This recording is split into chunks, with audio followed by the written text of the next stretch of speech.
Tahimik ang baryo ng Mapagtalundok, isang lugar sa gilid ng bundok na binabalot ng hamog tuwing umaga at katahimikan sa gabi. Ngunit sa ilalim ng katahimikang iyon, may itinatagong lihim ang gubat na nasa dulo ng kanilang pamayanan. Ayon sa matatanda, huwag daw basta-basta papasok doon lalo na kung dapit hapon na.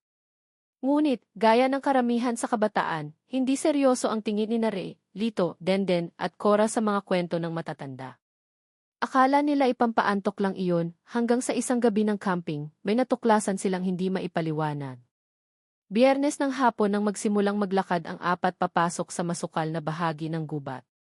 Bitbit ang mga bag, pagkain, flashlight, at tent, nagbibiruan pa sila habang tinatahak ang daan. May kasamang ingay ng mga kuliglig at hampas ng mga dahon sa hangin. Si Lito, ang pinakamasayahin, ay nauna sa pila at panay ang kwento ng mga nakakatakot na palabas sa si Cora naman, tahimik lang ngunit palaging nakamasid sa paligid. Para bang may kakaibang kutob siya. Mga 6:00 na ng gabi nang maabot nila ang maliit na clearing sa gitna ng gubat. Doon nila balak mag-camping. Matapos maitayo ang tent at makakain, nagsindi sila ng bonfire. Ang usapan ay napunta sa mga urban legend, White Lady, Tikbalang, at syempre, Aswang. Kung totoo yang mga yan, bakit wala pang nakakakita? Tanong ni Denden habang nagpapainit ng marshmallow. Hindi ibig sabihin na hindi mo nakikita, ay wala na, sagot ni Cora, malamig ang tinig. Nagkatinginan ang tatlo. Biro lang ba iyon o mailaman?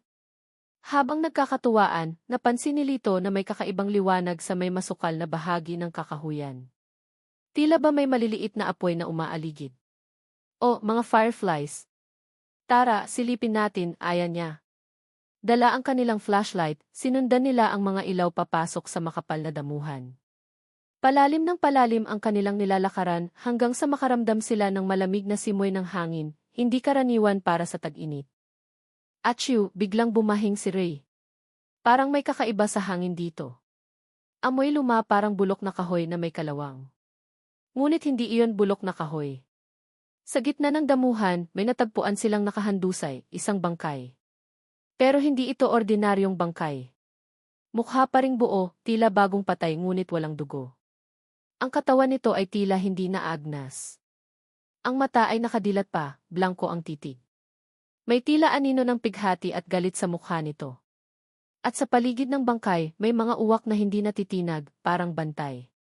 Putek tao to, bulong ni Denden, unti-unting umatras. Ba't parang hindi naagnas? Tanong ni Cora habang tinatalasan ang tingin. Gaano na kaya katagal to dito? Lumapit si Ray at inusisa ang paligid. Napansin niyang may nakaukit na simbolo sa lupa malapit sa bangkay. Parang sinaunang sulat, hindi nila mawari kung anong wika iyon. Sa gitna ng ukit, may latak ng kulay itim na parang pinatuyong dugo. Ano to? May ritual bang ginawa dito? Tanong ni Ray, kinikilabutan na. Huwag na nating galawin. Baka may sumpa, mariing sabi ni Cora, nakatingin sa mga uwak. Ngunit si Lito, dala marahil ng kabataan at katigasan ng ulo, ay kumuha ng sanga at tinusok ang bangkay sa tagiliran. Walang nangyari o akala nila. Biglang humuni ng sabay-sabay ang mga uwak, halos sabay-sabay din silang lumipad palayo. Napahawak sa dibdib si Denden. May gumalaw ba? Tanong niya. Walang sumagot. Kaya't mabilis silang bumalik sa kanilang kampo. Hindi na sila nagtatawanan. Ang bonfire ay tila lumiliit sa harap ng kanilang takot.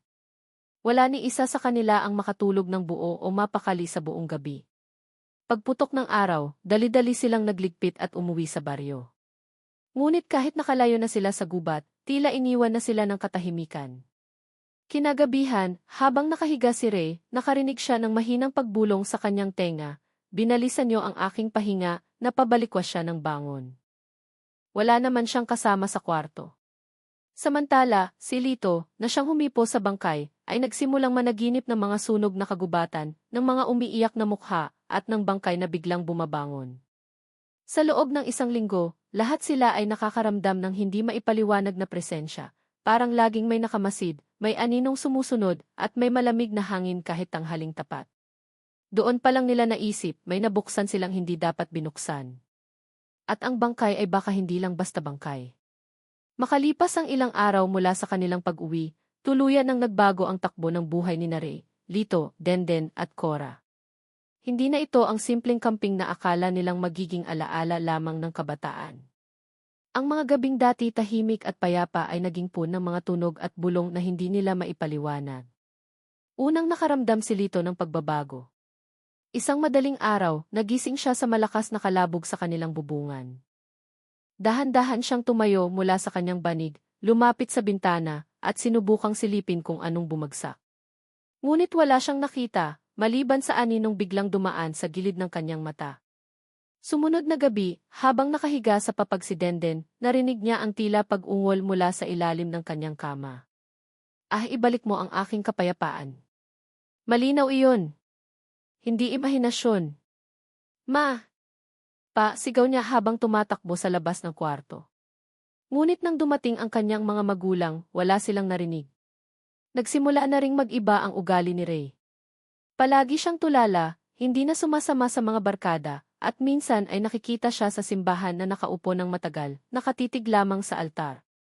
Minsan, habang naglalakad pa uwi si Cora mula sa tindahan, may narinig siyang mahina, ngunit paulit-ulit na pagbulong sa hangin. Ikaw ang susunod, nang lingunin niya ang paligid, wala namang tao. Mabilis siyang tumakbo pa uwi, at pagka-uwi nagkulong sa kanyang kwarto, habang paulit-ulit na binubulong ang panalangin. Kinabukasan, nagdesisyon silang magkita muli upang pag-usapan ang kanilang mga nararanasan. Sa isang kubo sa likod ng bahay ni Cora, naupo silang apat, halatang takot at pagod. May multo nga ba talaga tong bangkay na to? Tanong ni Denden, halos pabulong. Hindi lang basta multo, sagot ni Cora. May dinadala siyang put. At baka may sinasapian na siya sa atin. Kung ganun, bakit si Lito ang pinakatinamaan? Singit ni Rey, nakatingin sa kaibigan nilang nanlilimahid ang mata, parang ilang gabi nang hindi natutulog. Hindi sumagot si Lito. Sa halip, nakatitig lang siya sa sahig, habang unti-unting binubulong, hindi ako ang sumira sa libingan niya, kasalanan ng lahat natin. Nagkatinginan silang tatlo. Lito? Tanong ni Cora, dahan-dahang lumalapit. Bigla siyang napatingin kay Cora, at sa iglap ng kanyang mga mata, tila hindi na siya si Lito. Ang mga matay naging pula, at ang boses na lumabas sa kanyang bibig ay hindi kanya, pinukaw niyo ang aking pagtulog. Hindi niyo ako matatakasan. Mabilis nilang nilisan ang kubo at pinuntahan ang matandang albularyo ng baryo, si Mang Cardo, na kilalang nagtataboy ng masamang espiritu. Kinuwento nila ang buong pangyayari mula sa pagkakatuklas ng bangkay hanggang sa mga kababalaghan. Tahimik lang si Mang Cardo habang nakikinig. Nang matapos si Cora sa pagsasalaysay, tumayo siya at kinuha ang isang lumang kahon. Mula rito'y inilabas niya ang isang kwadernong puno ng mga simbolo at larawan. Ang bangkay na nakita niyo, hindi yan basta patay na tao. Isa yan sa mga bantay ng kabilang daigdig, mga nilalang na hindi na dapat ginising pa. Isa siyang tagabantay ng daan sa pagitan ng mundo natin at ng mundo ng mga nilalang sa dilim, paliwanag ni Mang Cardo. Ano nang dapat naming gawin? Tanong ni Rey. Una, kailangan nating malaman kung sinong nilalang ang kumapit kay Lito. Pangalawa, hanapin ang dahilan kung bakit hindi pa rin naagnas ang bangkay. At panghuli, kailangang ibalik sa libingan ang kanyang katawan pero hindi sa karaniwang paraan. Muling bumalik si Mang Cardo sa kanyang kwarto at kinuha ang isang maliit na garapon na mailamang itim na langis. Ito ang gagamitin nating pampalayas. Pero tandaan ninyo, hindi ito garantisado. Kapag malakas ang pagkakapit ng nilalang, maaaring lumaban ito. Kinagabihan, nagtipon sila sa kubo ni Cora. Si Lito ay nakaupo sa gitna, habang nilalagyan ni Mang Cardo ng itim na langis ang kanyang noo, dibdib at pulso. Habang binibigkas ang dasal, nagsimulang manginig ang katawan ni Lito. Unti-unti, nag-iba ang kanyang mukha, tumigas ang panga, nanlisik ang mga mata, at nagsimulang magbago ang kanyang tinig. Umalis ka sa katawan ng batang ito, sigaw ni Mang Cardo. Akin siya. Hindi niyo na ako mapipigil, sigaw ng tinig mula kay Lito. Nagtagal ng ilang minuto ang paglalaban, puno ng dasal, sigaw at paggalaw ng mga gamit sa paligid. Tumilapon ang ilang upuan, bumukas ang mga bintana kahit walang hangin. Sa huli, tuluyang nawalan ng malay si Lito. Nang magising siya, parang wala siyang maalala. Anong nangyari? Tanong niya, inaabot ang kanyang ulo. Matagal pa tayong tapos dito, sagot ni Mang Cardo. Naalis man natin siya, siguradong babalik siya. Kailangan na nating bumalik sa pinangyarihan. Tahimik ang lahat. Ang takot na kanilang naramdaman noong una pa lang ay napalitan na ng pangambang mas malalim ang kanilang nasimulan, isang digmaan sa pagitan ng mga hindi nakikita, at ang buhay nila ang kapalit kung sakaling magkamali. Matapos ang insidente kay Lito at ang mabigat na revelasyon mula kay Mang Cardo, napagtanto ng grupo na hindi sapat ang pagtaboy lamang sa espiritong sumapi. May mas malalim pa silang kailangang matuklasan, at ito'y may kaugnayan sa mismong pinagmulan ng bangkay na kanilang natagpuan. Ayon kay Mang Cardo, matagal nang may mga nawawalang tao sa bahagi ng gubat kung saan nila nakita ang bangkay. Ngunit ang mga kaso ay tila tinatabunan lamang, at ang mga matatanda sa baryo ay bihirang magsalita tungkol dito. Kaya't nagdesisyon ang grupo, kasama si Mang Cardo, na magsagawa ng mas malalim na investigasyon. Sa pamamagitan ng lumang mapa mula sa simbahan ng baryo, natuklasan nila ang isang lugar na tinatawag na Kampo Santong Itim, isang sementeryo na matagal nang inabandona. Ayon sa mga tala, dito inililibing ang mga di karaniwang patay, mga pinaghihinalaang aswang, engkanto, kulam, at iba pang nilalang na hindi pwedeng ilibing sa normal na lupa. Ang lupa roon ay sagradong isinumpa, paliwanag ni Mang Cardo. May tatak iyon, isang orasyon na nagsisilbing panakip sa lagusan mula sa daigdig ng mga patay. Naglakad silang 5 papasok muli sa gubat, bit-bit ang dasalan ni Mang Cardo, mga halamang panlaban sa masamang espiritu, at sulo. Hindi biro ang paglalakad. Matataas na damo, mababangis na insekto, at malamig na simoy ng hangin na tila may bulong sa bawat ihip. Pagsapit nila sa lugar, napansin nila ang halos natabunan na ng kalikasan ang Kampo Santong Itim. Mga sirang lapida, nakabunot na krus, at ilang hukay na tila ginambala ng kung anong puwersa. Ngunit sa gitna ng lahat ng iyon, may isang parte ng sementeryo na tila hindi inaapektuhan ng panahon, isang malaking hukay na napapalibutan ng mga bato na may ukit. Dito nakita ni Cora ang parehong simbolo na nakita nila noon sa tabi ng bangkay, mga sinaunang titik at selyo. Ito ang lugar kung saan siya inilibing, sabi ni Mang Cardo. Ang hukay na ito ay hindi para sa isang ordinaryong bangkay. Dito inilibing ang isa sa mga tagabantay, mga nilalang na isinumpang huwag mamatay at huwag mabuhay. Si Ray ay lumapit at napansin ang isang krus na may nakaukit na pangalan, Agalon. Agalon, ito ba ang pangalan niya? Tanong ni Ray. Tumango si Mang Cardo. Si Agalon ay isang dato noong panahon ng mga Kastila. Isa siyang mandirigmang isinumpa dahil sa pakikipagkasundo sa mga nilalang ng dilim upang mailigtas ang kanyang tribo sa pagkawasak. Sa kapalit, siya ay isinumpa ng mga babaylan na hindi siya mamamatay kundi ibabaon ng buhay sa sementeryo ng mga sinumpa. Nagkatinginan ang grupo. Ibig sabihin, ang bangkay na nakita nila ay si Agalon, isang buhay na bangkay, isang nilalang na dapat ay hindi na gumalaw kailanman.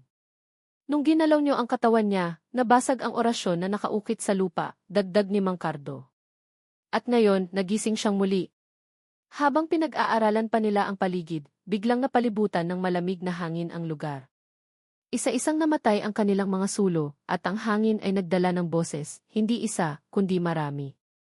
Hindi kayo nararapat dito. Ibalik niyo siya, di. Nagsimulang manginig si Lito, parang muling sinasaniban. Ngunit bago pa siya muling bumagsak, nilagyan siya ni Mang Cardo ng palaspas sa noo. Huminto ang kanyang panginginig, ngunit ang boses ay lumalakas. Bumalik kayo bago mahuli ang lahat. Dali-dali silang umalis mula sa lugar, ngunit dala nila ang bagong kaalaman, ang bangkay ay hindi lamang katawan, isa itong selyo. Ang pagkagising ni Agalon ay nangangahulugan ng pagbukas ng lagusan. Pagbalik nila sa baryo, tinawag ni Mang Cardo ang mga natitirang matatanda sa lugar. Sa isang lihim na pagpupulong sa loob ng bahay ng albularyo, lumabas ang katotohanang matagal ng alam ng mga matatanda ang tungkol sa Kampo Santong Itim.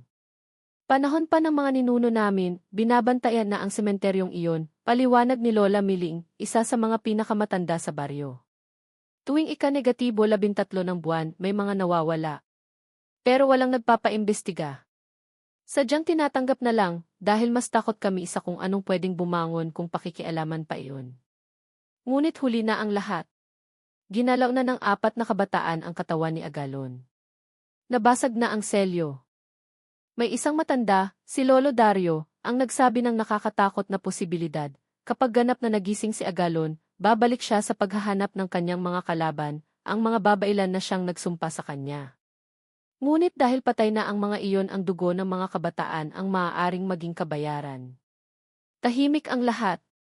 Hindi nila sinasadyang gisingin ang isang halimaw, ngunit ngayon ay nakatali na ang kanilang mga buhay sa isang lumang kasaysayan ng digmaan, sumpa, at pagbubukas ng pinto sa mundo ng kababalaghan. Pagkalipas ng isang linggo mula sa kanilang pagbisita sa Kampo Santong Itim, unti-unting lumalalim ang dilim sa paligid ni Rey, Cora, Denden, at Lito. Kahit sa liwanag ng araw, tila may aninong sumusunod sa bawat kilos nila. Parang nagbabadya ng panganib ang hangin, mabigat, malamig, at puno ng paninindig balahibong katahimikan. Si Lito, na siyang unang nasapian, ang unang naging biktima ng sumpang kanilang pinakialaman. Mula nang makabalik sila sa baryo, unti-unting nag-iba ang kanyang kilos. Tahimik siya, palaging nakatitig sa malayo, at ayaw nang sumama sa kanila kahit tawagin siya. Ayaw rin niyang lumabas ng bahay, lalo na tuwing gabi. Parang may hinihintay siya, bulong ni Cora kay Rey habang pinagmamasdan nila si Lito mula sa labas ng bintana. Isang gabi, nawala si Lito. Nang tumawag ang kanyang ina kina Rey at Denden upang itanong kung kasama nila ang anak, doon lang nila nalamang hindi siya umuwing muli mula sa palengke, kung saan siya pinabili ng kanyang lola ng asin at suka. Agad silang nagtungo sa bahay nila Lito at tinulungan ang mga magulang nitong maghanap. Ilang oras nilang nilibot ang buong baryo, ang kalsadang dinadaanan niya, ang likod ng palengke, maging ang ilog kung saan madalas siyang magpahinga. Wala. Ni anino ng bata, wala silang makita. Kinabukasan, dumagsa ang mga tao sa simbahan para sa panalangin at dasal para sa ligtas na pagbabalik ni Lito. Ngunit habang patuloy ang kanilang paghahanap, may mga kakaibang bagay nang nangyayari. Una, ang asong si Bantay ng kapitbahay nila Cora ay nakita sa palikuran na parang nangangagat ng sarili, paulit-ulit na umiikot, tila may sinusundan na hindi nakikita. Nang tangkaing pigilan, bigla na lang itong natumba, walang buhay. Pangalawa, isang matandang lalaki na tahimik lamang sa kanyang bakuran ang biglang sumigaw sa gitna ng gabi. Kinuha siya. Kinuha siya ng anino. Nang tanungin kung sino ang tinutukoy niya, paulit-ulit lamang siyang sumisigaw. Siya ang una. Si Lito ang una. Hindi na ito maikakaila. Ang pagkawala ni Lito ay hindi normal. Isa itong babala. Muling bumalik sina Rey, Cora, at Denden kay Mang Cardo. Hindi na siya basta nawala, sabi ng matanda habang pinagmamasdan ang kumikidlat sa labas ng kanyang bintana. Hinila siya pabalik. Kinuha na nila lang na kumapit sa kanya. Pero bakit siya lang, tanong ni Denden, nanlalamig ang boses. Dahil siya ang pinakamahina. Siya ang unang pinasok. Kahit na napaalis natin ang espiritu sa kanyang katawan, may marka na siya. Ang kanyang kaluluwa ay naiwang bukas, at iyon ang ginamit para hilahin siya. Pwede pa ba siyang iligtas? Tanong ni Cora, halos naiiyak na. Pwede, sagot ni Mang Cardo, pero kailangan niyong sundan siya sa kabilang mundo. Napasinghap ang tatlo. Hindi ibig sabihin na mamamatay kayo, paliwanag ng albularyo. Ngunit kailangan niyong pumasok sa ritual ng panaginip ng kaluluwa. Isa itong sinaunang dasal at handog na bubuksan ang daan patungo sa mundo ng mga anino. Ngunit delikado ito. Hindi lahat ng bumalik ay buo pa rin ang katauhan. Gamit ang mga sangkap mula sa mga halaman sa gubat, at ang orasyon mula sa lumang babailan na naipasa sa kanya, inihanda ni Mang Cardo ang ritual. Sa silong ng kanyang bahay, inilatag niya ang mga palaspas, inukitang kahoy na may selyo, at dugo ng manok na isinakripisyo. Isara ninyo ang inyong mga mata, utos ni Mang Cardo, at huwag kayong lalihis sa landas na tatahakin. Hanapin ninyo ang liwanag, doon ninyo makikita si Lito. Isa-isang bumagsak sa malalim na antok sina Rey, Cora, at Denden. At doon nagsimula ang paglalakbay ng kanilang mga kaluluwa. Sa loob ng kanilang panaginip, isang madilim na kagubatan ang bumungad sa kanila. Ang mga puno'y baluktot, ang lupa'y may punit-punit na mukha, at ang hangin ay may buntong hiningang tila umiiyak. Sa kalagitnaan ng kagubatan, nakita nila si Lito, nakaupo sa isang sirang duyan, may tanikala sa liig at parang wala sa sarili. Lito, sigaw ni Rey, tumatakbo palapit. Ngunit biglang lumitaw ang isang nilalang mula sa likuran ni Lito, matangkad, nakaitim, may mahabang kuko at itim na mata. Isa itong nilalang ng dilim. Hindi ito tao. Hindi rin ganap na aswang. Isa itong tagapagbantay ng hangganan, ang pumupunit sa kaluluwa ng sinumang sumuway sa mga sinaunang batas. Hindi niyo siya pwedeng kunin, sigaw ng nilalang. Pag-aari ko na siya. Sa isang iglap, nagdilim ang paligid. Ngunit bago pa tuluyang maagaw si Lito, naglabas ng liwanag si Cora mula sa kanyang palad, isang selyong naipasa ni Mang Cardo sa kanyang isipan bago magsimula ang ritual. Sa ngalan ng liwanag at orasyon ng mga babailan, pinapataw ko ang pagwawakas sa sumpa sa batang ito, sigaw niya. Isang malakas na sigaw ang lumabas mula sa nilalang, at sa kislap ng liwanag, pumutok ang tanikala ni Lito. Niyakap siya ni Ray at Denden, at sabay-sabay silang bumalik sa liwanag. Pagkamulat ng kanilang mga mata, muli silang nasa silong ng bahay ni Mang Cardo.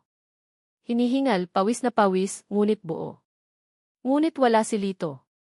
Nasaan siya? Tanong ni Ray, gulat na gulat.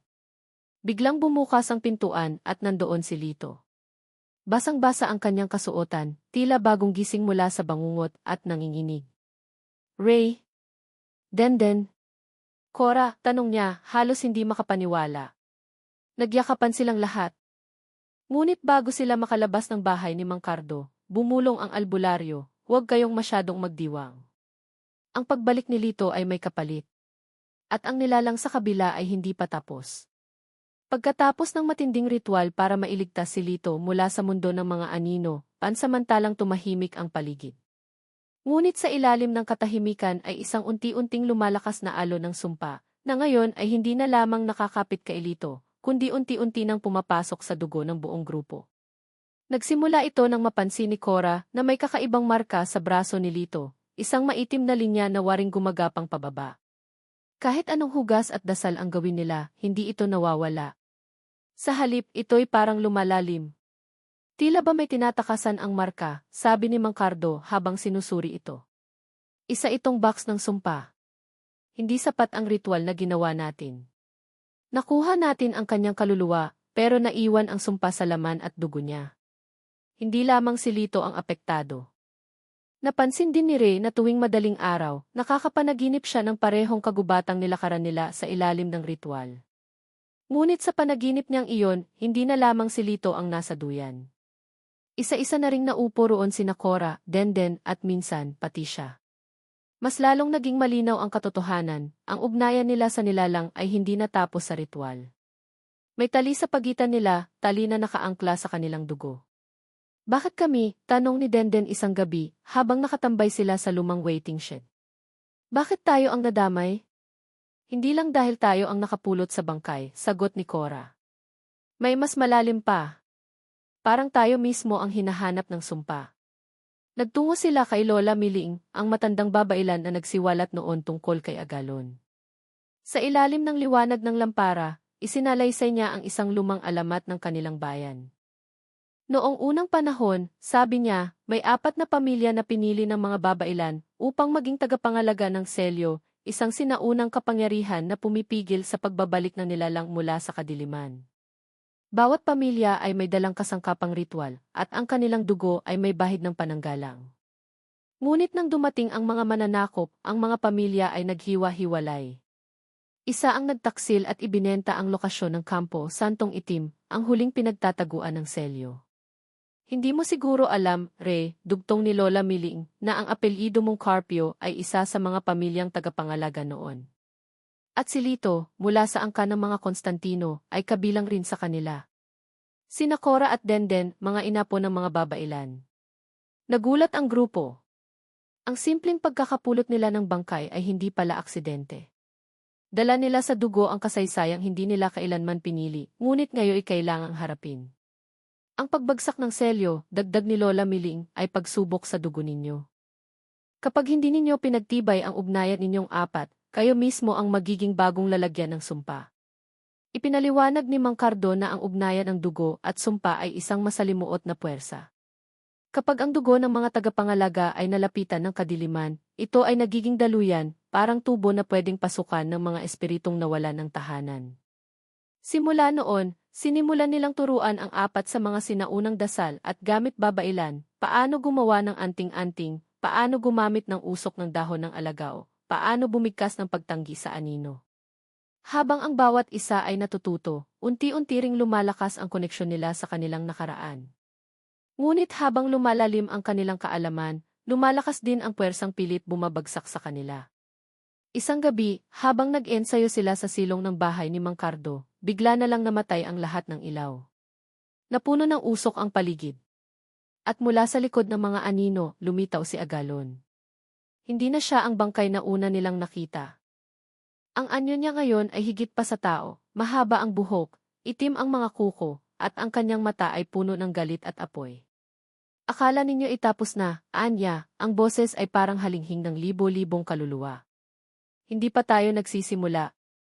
Ako ay nabuhay dahil sa inyo. At ang sumpa ko ay dumadaloy na rin sa inyong dugo.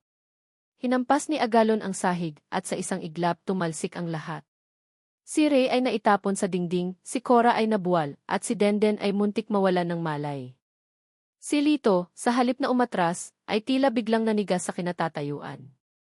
Ang kanyang mata ay kumislap ng itim, at isang salitang hindi niya alam ang biglang lumabas sa kanyang bibig, isang galang ang liwanag. Mula sa kanyang palad ay biglang lumabas ang bughaw na apoy, at natabig si Agalon papalayo. Naglaho ito sa ulap ng itim na usok, ngunit alam nilang babalik siya. Ang kapangyarihan ninyo ay nagigising, sambit ni Mang Cardo, habang nilalapatan ng lunas ang mga sugat ng mga bata. Ang ugnayan ninyo ay hindi lamang sumpa. Isa rin itong sandata.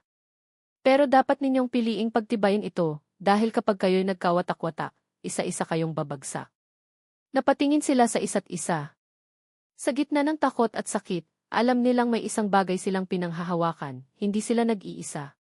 Sa dugong dumadaloy sa kanilang mga ugat, at sa sumpang gusto silang lamunin, may apoy ng pakikibaka. At ngayon, mas malinaw na sa kanila, hindi nila pinili ang laban, pero sila ang huling pag-asa. Pagkatapos ng biglaang pagsalakay ni Agalon at ang kakaibang kapangyarihang lumabas mula kay Lito, isang mahaba at mapanganib na katahimikan ang bumalot sa buong baryo. Akala ng marami ito'y senyales ng pagkalma, ngunit para sa apat na kabataan at kay Mang Cardo, ito'y panandali ang hininga ng isang mas malalim na panganib, ang pagbangon ng isang mas matandang puwersa. Isang gabi, habang nag-aaral ang sinaunang kasulatan sina Ray, Cora, Denden, at Lito sa ilalim ng gabay ni Mang Cardo, napansin ni Cora ang isang kakaibang simbolo sa isang pahina ng aklat ng banal na itim. Isang bilog na may mata sa gitna, napapalibutan ng apat na sungay. Nang mahawakan niya ito, bigla siyang napahiyaw at napaurong. Bakit? Tanong ni Ray. May kumurot sa isipan ko, parang may boses isang tinig na bumubulong ng pangalan ko, sagot ni Cora, nanginginig. Mabilis na sinuri ni Mang Cardo ang pahina at namutla. Ito ang selyo ng matandang puwersa, wika niya. Isang nilalang na mas matanda pa kaysa kay Agalon. Kung si Agalon ay nilalang ng kadiliman, ang nilalang na ito ay mismong pinagmulan ng anino, ang kilala sa sinaunang wika bilang mailalim. Ayon sa kwento ni Mang Cardo, si Mailalim ay isang Diyos ng pagkakalimot at kamatayan, sinamba ng mga unang tribo bago pa dumating ang mga Espanyol. Ngunit sa pagdating ng liwanag at paniniwala ng mga dayuhan, ang Diyos na ito ay isinumpa at itiniwalag sa ilalim ng lupa. Itinaboy siya gamit ang apat na selyong iningatan ng mga angkan ni Ray, Lito, Denden at Cora. Sa pagkawala ng mga orihinal na tagapangalaga at pagkagambala sa Kampo Santong Itim, unti-unting nagigising si Mailalim. Hindi si Agalon ang ating tunay na kalaban, wika ni Mang Cardo. Isa lamang siyang harbinger, sugo at unang anyo ng pagbabalik. Ngunit si Mailalim, kapag tuluyan ng magising, ay kayang palitan ang realidad ng kadiliman. Wala nang umaga, wala nang alaala, kundi purong takot at kasinungalingan. Mula noon, nagsimulang makaranas ng mas kakaibang mga pangyayari ang apat. Sa bawat paggising nila, may mga nawawalang detalye sa paligid, ang pangalan ng mga kaibigan ay nakalilimutan, ang mga bahay ay tila nagbabago ng anyo, at ang mga alaala nila sa isa't isa ay lumalabo. Hindi ba natin ito napag-usapan kahapon? Tanong ni Denden habang nakaupo sila sa ilalim ng punong akasya. Hindi. Ngayon lang to, sagot ni Ray. Ngunit si Cora ay maihawak na papel, may petsa at sulat mula kay Ray na nagpapatunay na nangyari nga ang kanilang usapan. Nabura na ang katotohanan. Isa sa mga kapangyarihan ni Mailalim ay ang pagguho ng katinuan, at ito'y unti-unti nang lumalaganap. Bilang tugon, nagpasya si Mang Cardo na dalhin ang apat sa pinakaunang pinangyarihan ng Selyo, ang kuweba sa ilalim ng talo ng bundok Baglawin. Ayon sa mga lumang kwento, ito raw ang pinakatimog na kuta ng sinaunang babailan na nagtago ng Selyo gamit ang sarili niyang kaluluwa bilang pananggalang. Dala ang mga kagamitan, mga balisong na inukit ng mga anting-anting, dahon ng banaba, asin, at mga itim na kandila, naglakbay sila ng 2 araw. Sa bawat hakbang nila, nararamdaman nilang may mga matang nakatingin, may mga aninong sumusunod. Sa loob ng kuweba, nakita nila ang inukit na altar, may mga palamuti ng buto, sanga, at mga simbolo ng buwan at bituin. Ngunit ang pinakanakakatakot ay ang dambuhalang estatwa sa gitna, isang anyong walang mukha, may mga kamay na tila umaabot sa langit. Si Mailalim, bulong ni Mang Cardo. Dito siya nakulong. Ipinatong ni Ray ang kanyang kamay sa altar, at biglang lumitaw ang 4 na selyo sa hangin, isa para sa bawat isa sa kanila. Lumutang ito, kumikislap ng asul at pula. Lumapit ang bawat isa at inilapat ang kanilang palad. Sa sandaling iyon, isang matinding pagyanig ang sumabog mula sa ilalim ng kuweba. Bumuka ang lupa at isang lagusan ang bumukas. Mula rito'y isang huni na hindi galing sa mundong ito ang narinig. Nagising na ako. Tumigil ang oras. Tumigil ang hangin. Tumigil ang paghinga ng paligid. Ngunit sa kabila ng takot, nagsalita si Cora, hindi kami susuko.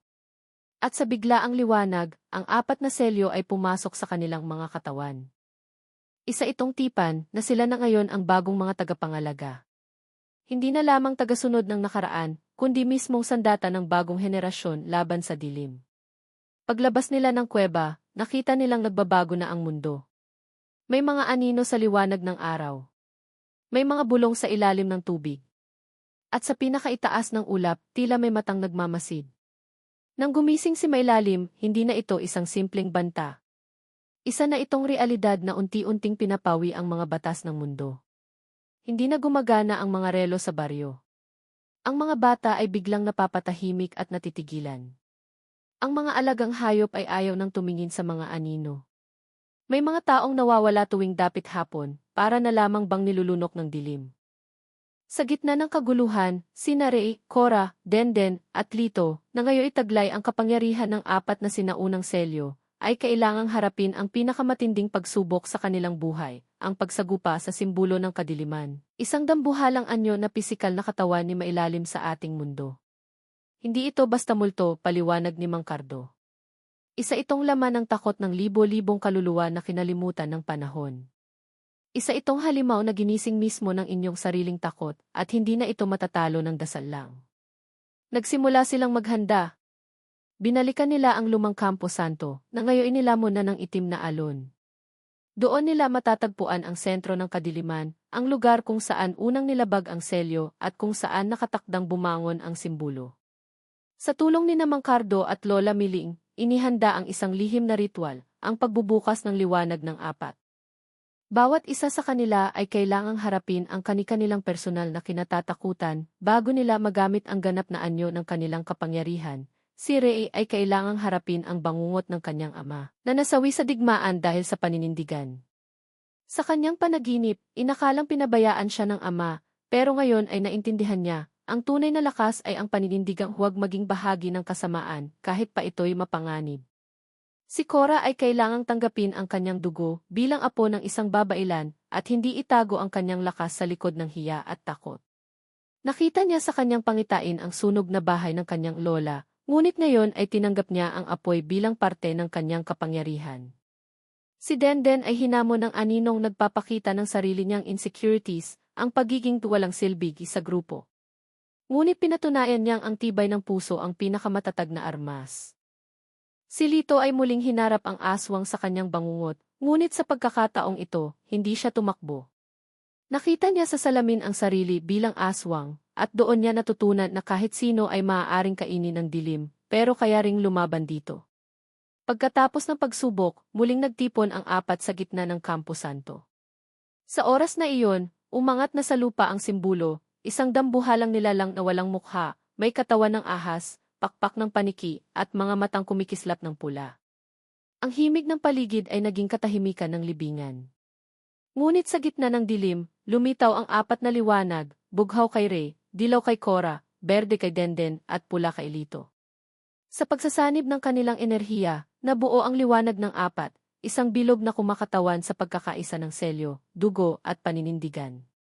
Hindi ka namin tinatawag, sigaw ni Rey, pero nandito kami para sa mga pinili mong kalimutan.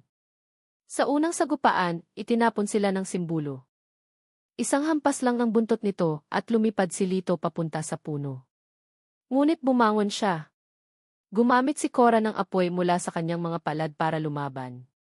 Gumuhit ng panangga si Denden gamit ang hangin. At si Rey, gumamit ng liwanag na parang espada. Hindi naging madali. Sa bawat sugat na kanilang tinamo, tila may bahagi sa loob nila na gustong sumuko, sumanib sa dilim. Ngunit sa bawat pagbangon nila, pinatatatag ang selyo. Muling umatake ang simbolo, bumuga ng usok ng pagkalimot, isang itim na alon ng kapangyarihan na kayang burahin ang alaala ng sinumang tamaan. Ngunit bago pa ito makarating, nagsanib ang apat, at sa pagsigaw nila ng sabay-sabay, liwanag ng apat, ilantad ang katotohanan. Nagbukas ang langit at mula roon ay bumaba ang liwanag na hugis bilog. Tumama ito sa simbolo at nagsimulang tunawin ang kadiliman. Sa pagsabog ng enerhiya, sumigaw ang nilalang at unti-unti itong naglaho. Ang mga mata nitong pula ay naging abo. Ang aninong bumabalot sa paligid ay nawasak. Bumalik ang hangin. Bumalik ang amoy ng lupa. Bumalik ang katahimikan, ngunit hindi ang uri ng katahimikan na may kinikimkim, kundi ang payapang katahimikan ng pagkapanalo. Ngunit kahit nanalo sila, alam nilang may bahagi ng kadiliman na hindi kailanman nawawala. Hindi ito tuluyang nalilipol, kundi tuloy-tuloy lang na iniiwasan, nilalabanan at pinipigilan. At sa bawat henerasyon, may mga tagapangalagang ipinapanganak muli. Nasa atin ang liwanag, wika ni Rey, pero nasa paligid pa rin ang anino. Hindi tapos ang laban. Simula pa lang ito. Matapos ang pagkatalo ng simbolo ng kadiliman, nagsimulang bumalik sa dating ayos ang baryo. Ang mga nawawalang bata ay natagpuan sa loob ng simbahan, lahat ay tulog, ngunit buhay. Ang mga anino sa mga pader ay nawala. Ang mga hayop ay muling naging tahimik, at ang takot sa mga gabi ay unti-unting napalitan ng pag-asa. Ngunit sa gitna ng tagumpay, isang tanong ang naiwan, sino o ano ang tunay na pinagmulan ng kababalaghan? Habang nagpapahinga ang grupo, lumapit si Mang Cardo na maihawak na lumang larawan, isang larawang itim at puti ng apat na batang mag-aaral mula sa isang seminaryo noong 1900. Isa sa mga bata ay kaparehong-kapareho ng itsura ni Lito. Hindi ito maaaring pagkakatulad lang, wika ni Mang Cardo. Ang bata sa larawan ay si Padre Isagani. Isa siya sa mga nagtatag ng Kampo Santong Itim. Ayon sa mga tala, siya ang huling nakakita sa bangkay ng kababalaghan bago ito itinago sa ilalim ng lupa. Napaisip ang grupo. Ang bangkay ng kababalaghan na siyang pinagmulan ng lahat ng kabaliwan ay hindi pa nila natatagpuan. Kung ito ay katawan ng isang halimaw, bakit ito itinuring na sagrado? At kung katawan ito ng isang banal, bakit ito'y itinatago? Nagpasiya ang grupo na bumalik sa pinakailalim ng Campo Santo, sa lumang kriptang hindi pa nila nasisiyasat noon. Bitbit ang liwanag ng apat na selyo, pinasok nila ang isang masikip na lagusan sa likod ng altar. Humantong sila sa isang silid na puno ng selyadong urn, kandila na hindi pa napapatay, at isang kabaong nayari sa itim na salamin. Sa ibabaw ng kabaong, nakasulat ang mga salitang, ang katawan ng alaala, huwag gigisingin. Nilapitan ni Korra ang kabaong at inilapat ang kanyang palad. Nagsimulang lumiwanag ang itim na salamin, at dahan-dahang lumitaw ang nilalaman nito, isang bangkay ng bata, nakasuot ng lumang damit pangpari, ang mga mata ay nakapikit ngunit mailuha sa gilid. Hindi ito aswang, hindi rin ito tao, bulong ni Denden. Si Mang Cardo ang nagsalita, ito ang unang biktima. Ang unang batang sinaniban ng kadiliman at piniling huwag patayin kundi itulog. Siya ang orihinal na katawan na sinaniban ni Mailalim, ngunit tinanggihan niya ang kapangyarihan. Sa pagtanggi niya, kinulong siya ng mga babaylan sa isang walang katapusang pagtulog. Ang bangkay ng kababalaghan ay hindi halimaw, kundi isang bata na naging tagapagdala ng sumpa, ngunit hindi nagpadaig. Kaya ito naging sagrado. Kaya ito tinakot at itinago. Ngunit ngayon, sa muling paggising ng kadiliman at sa pagkatalo ng simbolo, unti-unting lumiliwanag ang katawan. Ang kaluluwa ng bata ay tila gustong magpaalam. Sa pamamagitan ng sabay-sabay na paghawak ng grupo sa ibabaw ng kabaong, nagsimulang pumasok sa kanilang isipan ang mga alaala ng bata, ang takot, ang pagtitiis, ang pagtanggi sa kasamaan, at ang sakripisyo niyang iwan ang sarili para hindi kumalat ang dilim. Sa isang malakas na sigaw ng hangin, bumukas ang kabaong, at umangat ang katawan, wala ng anino, wala ng sumpa.